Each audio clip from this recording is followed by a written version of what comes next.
Hi guys, welcome to our lesson. So today we are going to focus on classifying numbers, right?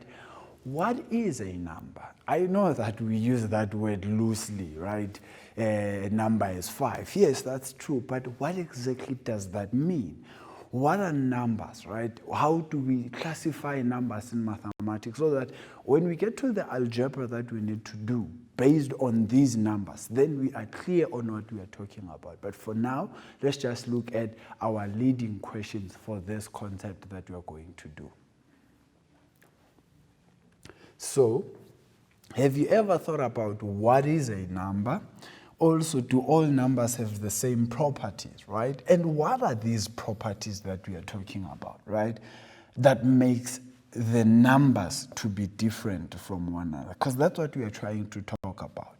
But before that, we need to understand what a number is, and then we're going to talk about numbers, which we divide them into real and non-real numbers.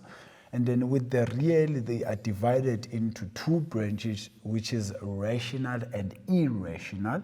And then rational is the one that has a lot of other branches with it, but irrational is just on its own. And then also with non-real numbers. But we'll talk about what non-real numbers are and why we also try to focus on them. Now, the key concept here is some of the most important building blocks of mathematics are, we know that, are numbers, operations, and relationships. Now, as easy as this sounds, I promise you, the building blocks of the whole entirety of mathematics are numbers, operations, and relationships. When you talk about functions, right, graphs, it's a relationship between an independent and a dependent. So that's a relationship. That's what makes graphs what they are. When you talk about geometry and equations, there's some equality that we are talking about there, which is a relationship that we are talking about, right? And there is times where we compare two things to say this is in ascending order, so one is bigger than the other as you are moving along, right? So what exactly is that about? That's an inequality. That's a relationship of mathematics, right? So that's what makes maths, the whole entirety of maths. I promise you, although it has all these nice concepts, they are all made up of either all three or one of the three: numbers, operations, and relationships. Now let's look at them individually and see what I'm talking about. So, what do we know? You need to think about a simple sentence, right? 1 plus 2 equal to 3. I know you know this is true, right? We can even press our calculator. It will give us 3. But now, what makes a number here? The 1, the 2, and the 3 will be classified as the numbers here, right? So these would be the numbers. And then from there, the plus will then be classified as the operation of this particular sentence. And then lastly, the equal symbol here will be classified as what we call the relationship of this particular number sentence. So the relationship is that if I add 1 to 2, I must get 3. You see, so if I add 1 to 2, I'm supposed to get 3. And that's what we are talking about when we say maths is made up of these 3 building blocks. Now, numbers with similar properties can be arranged or grouped together to form a set. Now, the most important thing here will be a set, right? So a set will mean a group of numbers based on their properties. Based on their properties, right? So that's what we are talking about when we are saying a set of numbers. So we're going to call numbers natural, we're going to call them whole, we're going to call them integers. That will be because of the fact that they have some similarities, and some similarities are even going to overlap. You are going to see that. So the very first one are natural numbers, are counting numbers, right? So natural numbers is the very first type of number we can talk about. These are sometimes also called the counting numbers. Now here I want you to tell me, right, or rather think about this. When you are counting, what exactly are you doing? One, where do you start, right? Where do you start counting from? So let's say you go to a farm, right? Or you go to a classroom and you want to count how many of your classmates are in class. How do you start? Where do you start? Which number do you start at? That's the first question. The second question is, as you are counting, exactly what are you doing, moving from one number to the other? How are you doing that process? Are you subtracting? Are you adding? Are you timesing? Are you dividing? What exactly are you doing? Are you skipping a number? That's what I want you to think about. And this is what will assist us in answering what is a natural number. So let's see. So a natural number, as I'm saying, is a counting number. You need to think about this process of counting, right? We know 1, 2, 3. So where do I normally start? We normally start at 1 because you can't start at 0. But I am yet to see a person who says, I am starting to count how many cattle or how many people we have or how many sweets I have, and they say 0, 1, 2, because then it would really not make sense. What number is 0? And then also, what do you really do when you are counting, right? You know that you are always adding 1 each time, right? If you are counting in terms of natural numbers. But this does not necessarily mean that it's only adding 1, because you can add a 2 to make it even, you can add a 3, and then at all times it will give you something. Now, the symbol for natural numbers is normally an or, and that looks like that, right? So it will be like something of this nature. This is how some textbooks use, and some textbooks just use an N as is, right? And these will be 1, 2, 3, 4. So you can see you're going up 1 by 1 each time. You're going up by 1 each time in order to get the numbers that you have there. And then all these numbers are positive numbers. Excuse me, because we cannot have natural numbers as negative. So natural, because you are counting, you cannot have negative 5 people. That does not make sense. Hence, it's positive numbers. It can be both odd and even numbers. So you can be counting the people in 2s, or you can be counting them as odd numbers, right? If you're counting in 2s, you know that's even numbers, and then if you jump, you count in 3s, we can call it, right? 1, 3, like that. So you're jumping 2 each time. And then the operations that we use in order to move from one number to the other is a plus and a times. So what I simply mean is, for me to move from the first number to the second number, I can add 1, which will give me 2. This is still a natural number, right? Or I can then multiply by 3, right? Or let me not use 3, let me use 2, because I want to make a point with the same number, which is 2. I can multiply this by 2, and it will still give me 2, right? So I can use either addition or multiplication, but I cannot use subtraction and division, because if I subtract numbers, yes, 1 minus 2 will be a negative number, which is no longer a natural number. But if you're minusing from a big number to a small number, it does give you a positive number. And then, are all numbers natural numbers? We need to think about that, right? You use the operations of subtraction to talk about this. Now, we also have what we call whole numbers, which are symbolized by n with a superscript, with a subscript, of 0, right? A circle there. And this normally starts from 0. And what you need to note about these numbers is they are not all positive numbers, right? Because 0 is not a positive number, but they are also not negative numbers, right? So these numbers are neither positive or negative. Some of them are positive, not that all are positive.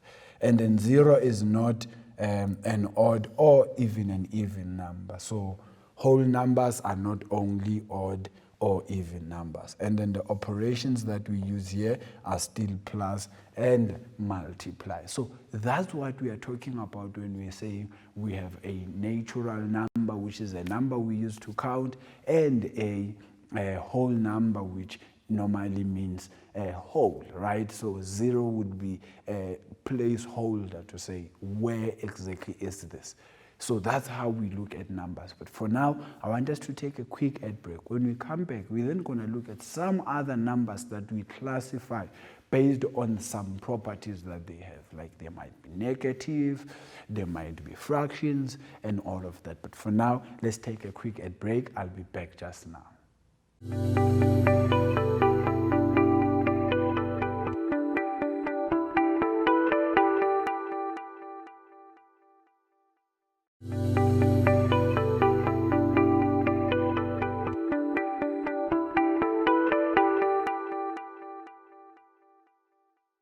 Hi guys, welcome back. So we are still looking at classifying some numbers, right? This is all about what a number is, how do we classify it based on the properties that that number has at the time, and how do we play around with numbers? How do I then make this number, or rather say this one is different from that one? What makes them different? But so far, what we've picked up, by the way, is a natural number is a whole number, but a whole number is not a natural number. I will repeat. A natural number is a whole number, but a whole number is not a natural number. So please keep that in mind. You will see where that comes in. So now to continue with our set of numbers, we have all the numbers that we have considered to be whole numbers, right? If they are not whole numbers, what then do we then call them? So if I use the operation of subtraction on whole numbers, what will that do? So for example, if I say 2 minus 3, this gives me -1, right? If I say 5 minus 4, this gives me a +1. If I say 5 minus 5, this gives me a 0, right? So now do you see, as soon as I start introducing the subtraction operation, now I am getting negative numbers, positive numbers, a 0 there. What exactly are these numbers classified? That's what we need to think about. So we have what we call integers, right? The mathematicians classify them as integers to mean that these are both the negative and the positive numbers, and also the non-positive or non-negative numbers. The symbol that we use is more like a Z, although it's not necessarily a Z, right? And this simply means element of integers. Now the symbol Z comes from the German word which is Zahlen. I hope that I'm saying it correctly, although in German I wouldn't know how to say it. So Zahlen. So Zahlen, which really means number. And this is what they tried to describe this Zahlen number of ours as, right? They are saying these are all positive numbers. These are not positive, or the non-positive or non-negative numbers, and also these are all of the negative numbers. So what exactly are we saying now? We normally use what we call a number line for this one, right? 0, and then I have the negative side, this side, I have a positive side. So all of these numbers that are here are considered to be integers, right? So that's how you look at the concept of integers. They are both negative and positive, and non-positive or negative numbers. And then the operations that we use are only limited to multiplication without going to division. So it's plus, minus, and multiplication. But then are all the numbers that we have integers? Now, firstly, before we even answer this one, I want you to now think about this, right? When I started, I said natural numbers are counting numbers. We found that these counting numbers can also be classified as whole numbers, but we must include 0 in order to make whole numbers different from natural numbers. Now we are saying all those natural numbers and all those whole numbers can be considered as integers when you make them negative, and when you leave them as positive, and when you leave them as non-negative or positive, which is 0 in that context. But now, are those the only numbers that we have? If not, what else do you think we have? We've only used 3 operations so far. What about the 4th operation that we use in our mathematics, which is division? What does division give me now? What kind of a number is division introducing to me? What type of a number, rather? Let's quickly look at that. So, what we know here is we have what you call rational numbers. Now, rational numbers will be any number that can be written in the form of A over B, where A and B are integers, and B is not equals to 0, right? Meaning if they are integers, it means they are also counting numbers, which is the natural numbers, and they are also the whole numbers that we are talking about, right? But our denominator cannot be 0.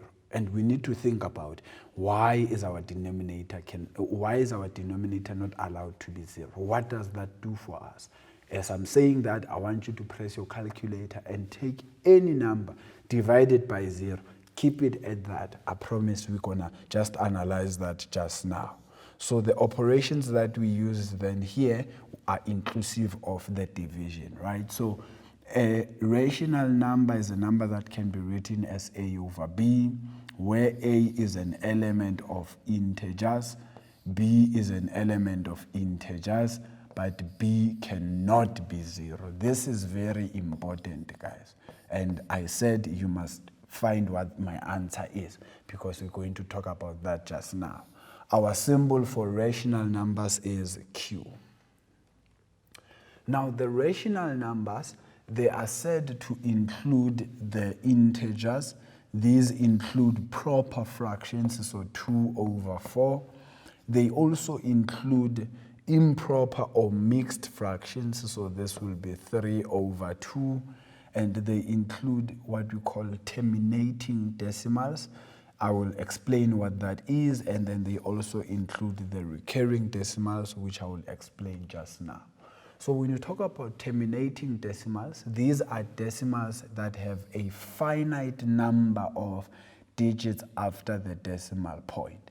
So you can count how many decimals are there, and those decimals are normally very few, right? But if you have a 3 divided by 10, right? Now there's a lot of decimals, because this is going to be 0, something, something, something, right?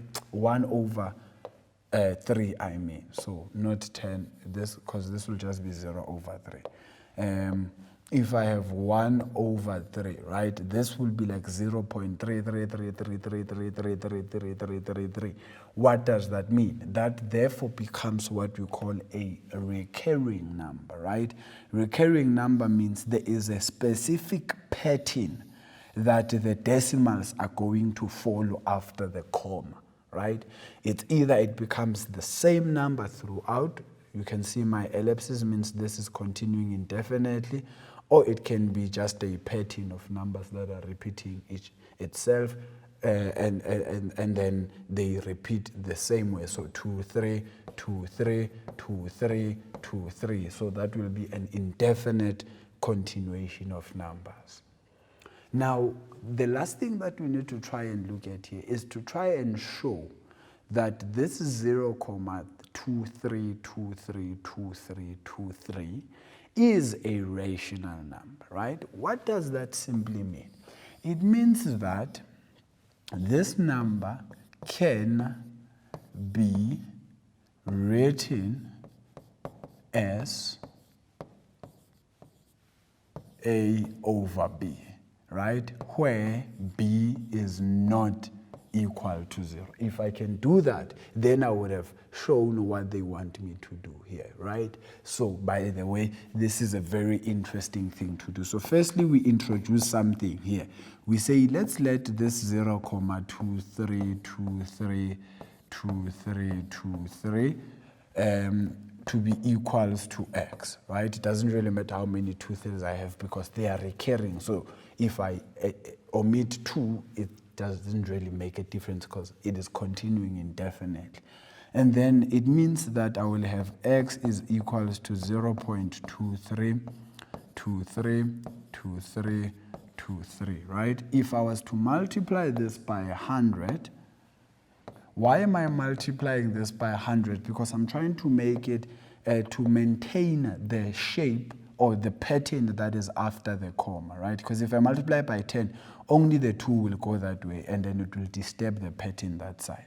So if I multiply by 100, it will be 100x, I mean, on both sides, right? Which will be 23, 23, 23, 23, 23, right?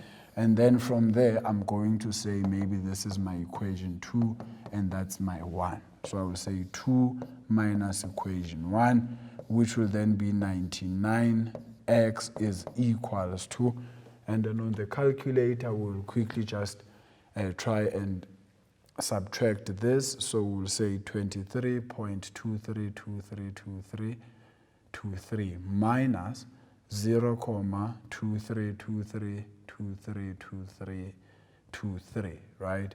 And you will see this will only be 23. So as a result, this is 23. If I divide there by 99, divide there by 99, I will then have x is equals to 23 over 99. Then to prove this on the calculator, you just divide this by 99. And it will then go back to what we initially had. So that's how you then play around with these numbers and convert them. The very first thing you need to do is to introduce x and then multiply by a number such that it can maintain the pattern that you had there. And I'm going to show you at a later stage one that does not adhere to the pattern, which is what we call the non-terminating and non-recurring, but we'll look at that at a later stage. So this is how you can convert a rational or a recurring decimal to be a rational number. All right, guys, we've come to the end of this particular segment, but we're just going to take a quick ad break because when we come back, we're going to have some more work that we're going to look at in terms of classifying these numbers that we are talking about. So please stay tuned and don't go anywhere because I'm just going to come back after this ad break.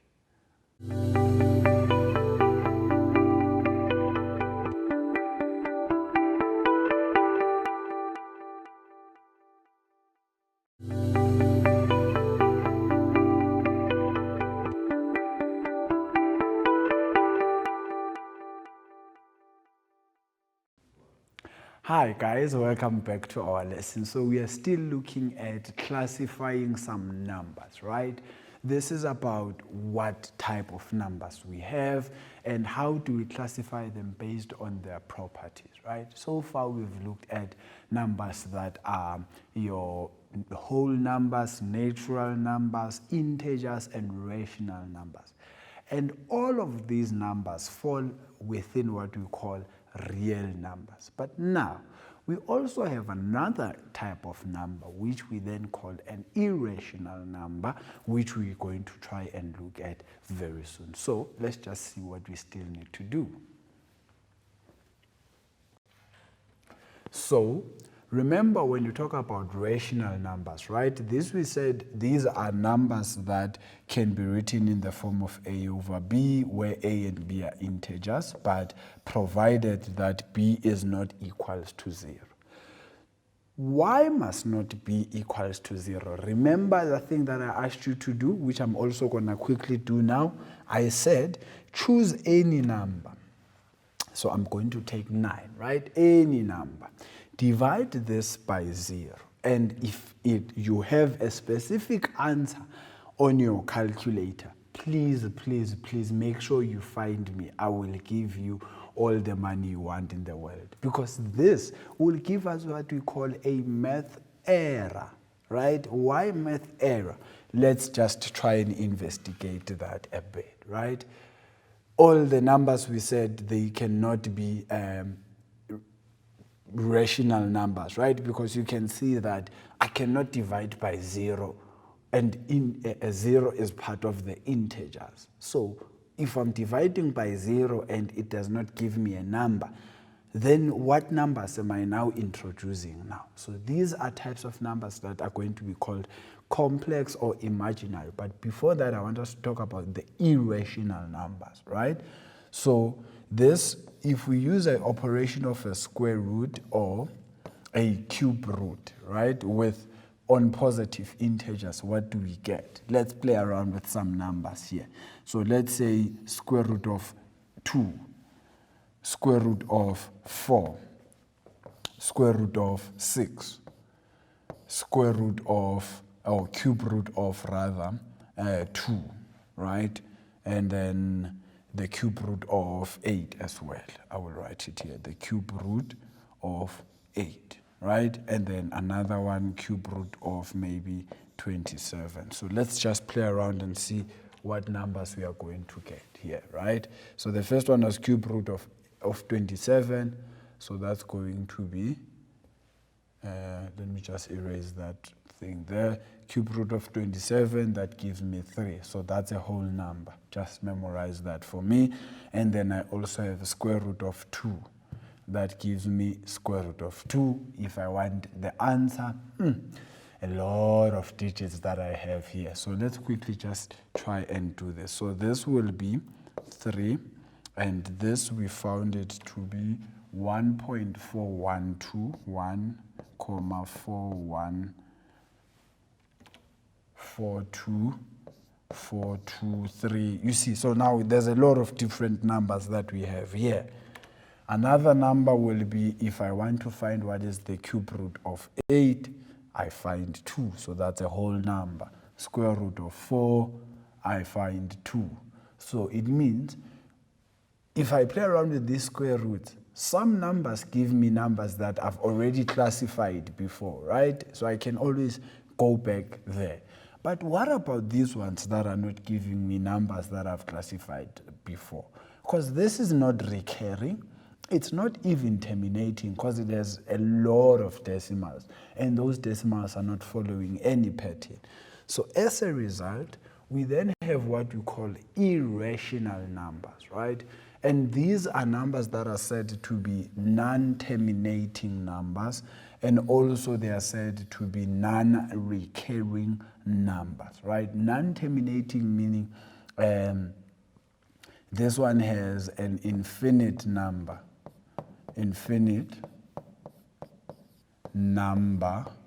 of decimals, right? Infinite number of the decimals. That's what non-terminating means. And then non-recurring will mean no visible pattern, right? No visible pattern in the decimals. Pattern in the decimals. And then these cannot be expressed as a ratio of integers, because you can't get a specific number to say if I divide it by this, it will give me what I want to find. So that's why we cannot say these can be expressed as a ratio of integers. So meaning you can't write this as A over B. Why? Because it must be a number that's not that's non-terminating and non-recurring. So irrational numbers, we normally use Q with an apostrophe at the top.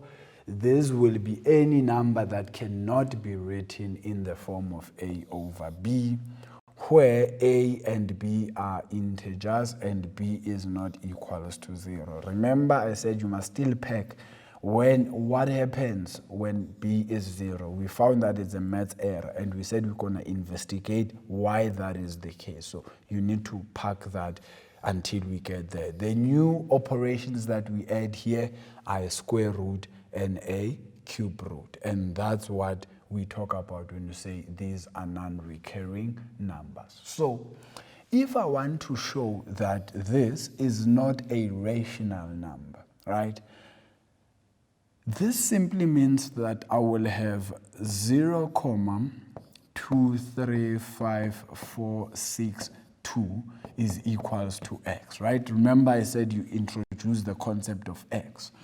But now, do you see that if I multiply this by 100, it will never give me a point where I can get a repetition of the pattern that I have here. Because the whole point of multiplying by 100 is to get a repetition. So if I multiply this by 100, it will give me 23,5462. Look at this. Now, these are no longer aligned. Do you see that? These are no longer aligned. If I multiply it by 10, it gives me 2.35462.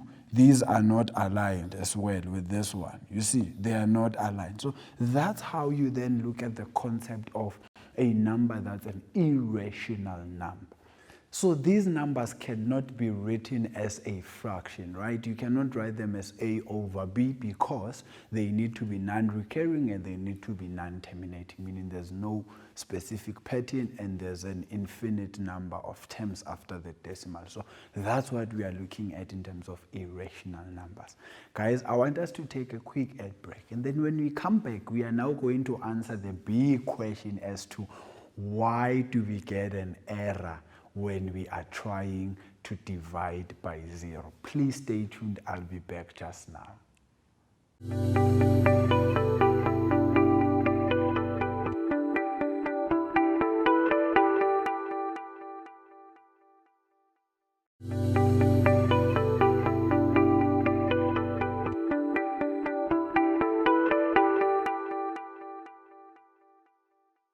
Hi guys, welcome back to our lesson. So now we are in the last segment of our show, and this is where we are now going to explain why we cannot divide by 0, right? And I'm going to try and play around with some numbers in order for you to see exactly why we cannot divide by 0. But first, let's just remind ourselves as to what are the types of numbers where we are dividing, right? And those numbers are the rational numbers. So remember, rational numbers, we said these are any numbers that can be written in the form of A over B, where A and B are integers, but provided that B is definitely not equals to 0. And then the operations that we have is your plus, your minus, times, and your divide, right? So what we said, if I now divide by 0, you need to look at what number you choose, right? We chose any number. Remember, I chose 9, and when I divided by 0, I got what we call an error, right, on our calculator. This means that it does not give us any number that is not a rational number, right? So it is not giving us a number that is not it's giving us something that does not exist. I would understand if it was giving us a number that is not a rational number, but another type of number that we can classify. But it is giving us error. Therefore, it is not giving us any number for that matter. So, meaning there is no number to represent a division by 0. As a result, we normally write the word undefined to mean anything divided by 0.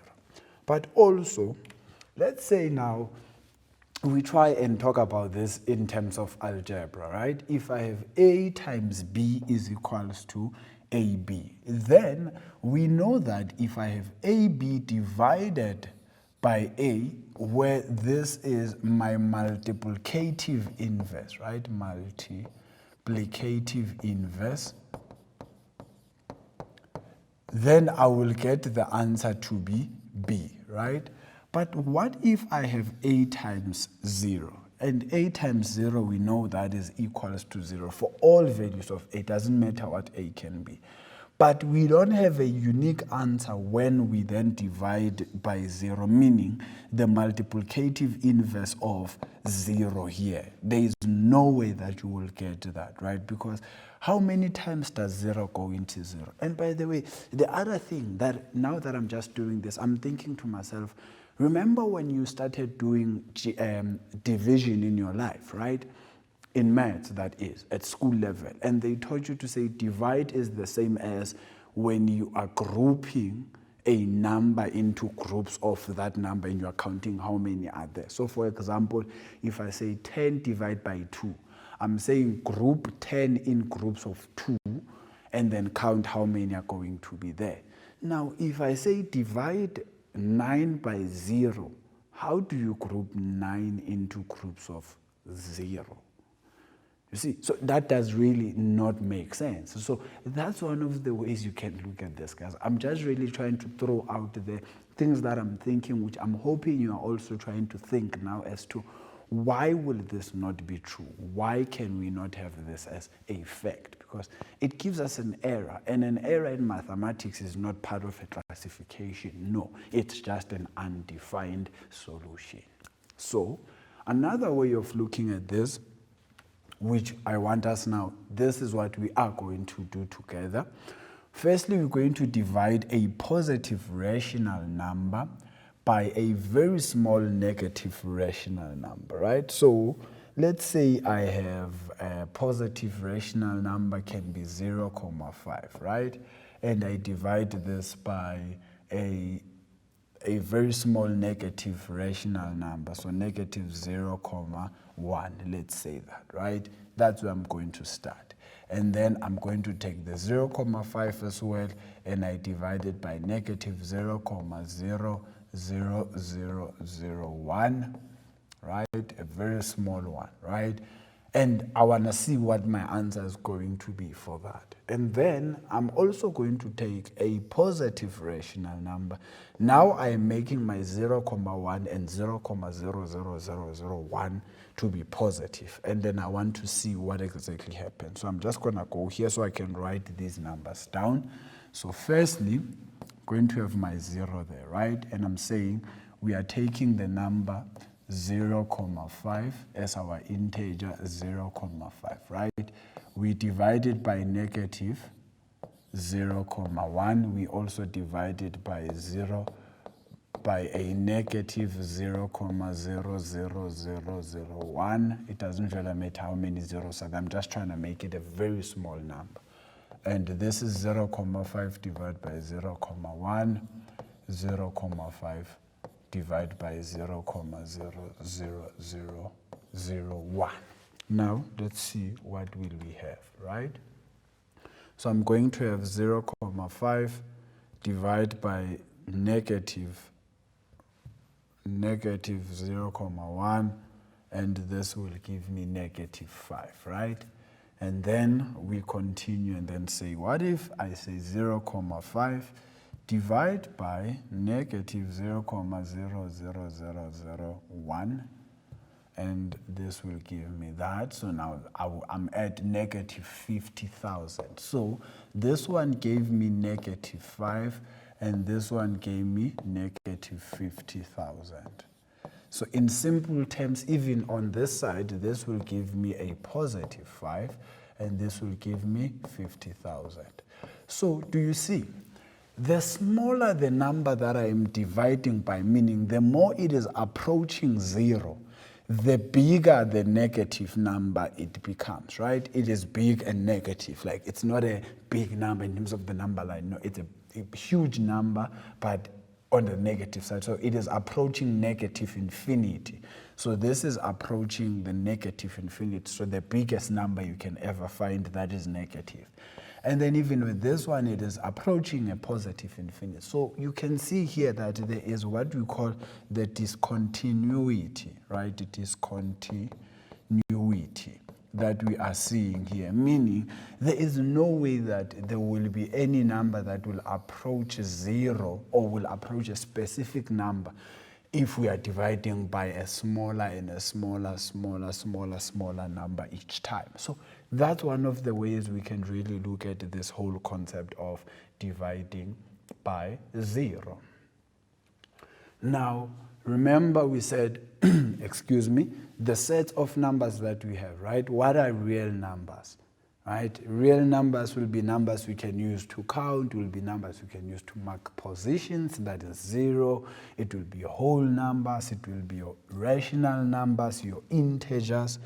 But now, what if we want to be more specific about this? We normally use the symbol R for real, and at times it's normally like that, right? Where there's like 2 lines there, which is how I try to show you there.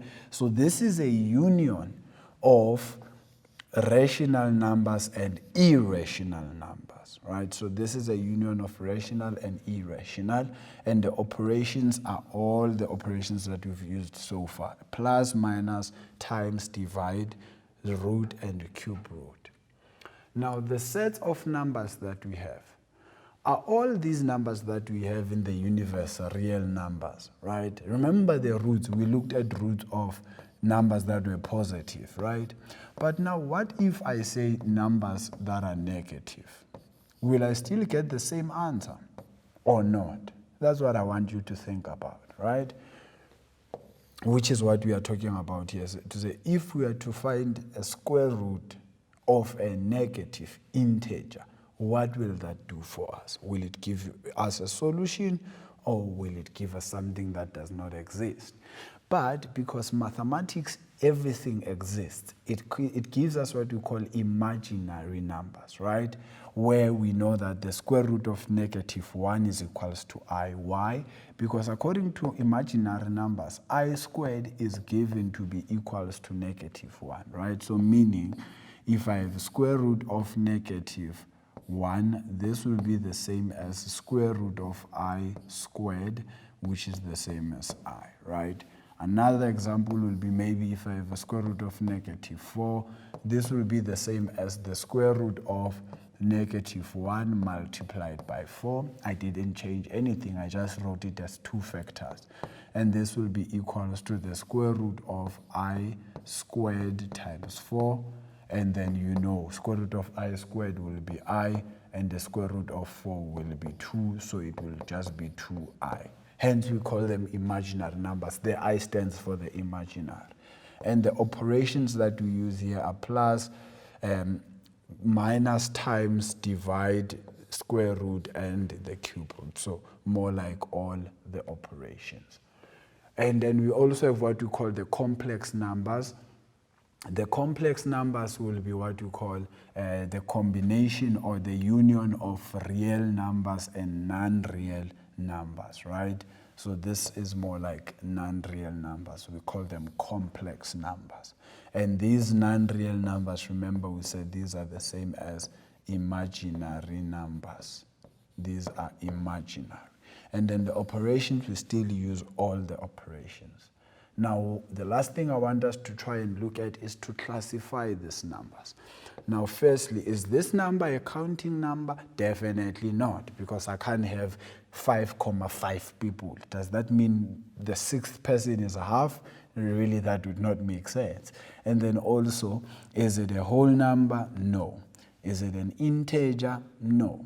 Is it a rational number? Definitely. So firstly, for it to be a rational number, it starts by being a real number, which is R, and then it becomes a rational number, which is Q. You remember that? And that's all that we will have. We will not have it as an irrational number because it can be written as a fraction.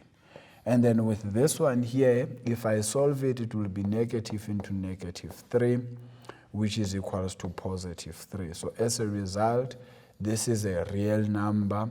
This is a natural number because we can count with it. This is a whole number. This is a rational number. It is also an integer just before it becomes a rational number. It is an integer, which is a z, and then it cannot be an irrational number. And then the last number that we have is 0, which cannot be classified as a positive or negative number, but this will be a whole number, so it's n0. By the way, this whole of mine here must be n0 like that, right? To mean whole number, the proper way of writing whole numbers. It can be a whole number, it can be an integer, and it definitely cannot, it can be also, what is that called? A rational number. Here I almost said irrational. It can also be called a rational number or classified as a rational number, and this is a real number, and that's how you then classify numbers. All right, so the summary of what we've looked at thus far is that numbers are not all the same. We know this for a fact, guys, that numbers are not the same. We have actually showed you why they are not the same. And then if you group numbers based on some operations, I promise you it will give you a specific set based on those operations. And then the last thing is division by 0 is not a number, it is actually undefined. And that's what we needed to look at in terms of numbers, guys. I really, really hope that all of this clarified what the concept of a number is and how do we classify these numbers to try and make sense and use them in different contexts in mathematics. Guys, that's all from me. I have to love and leave you. I hope you've learned so much as I enjoyed imparting everything that I've told you today. But from me, remember, mathematics is food for the soul. Until next time.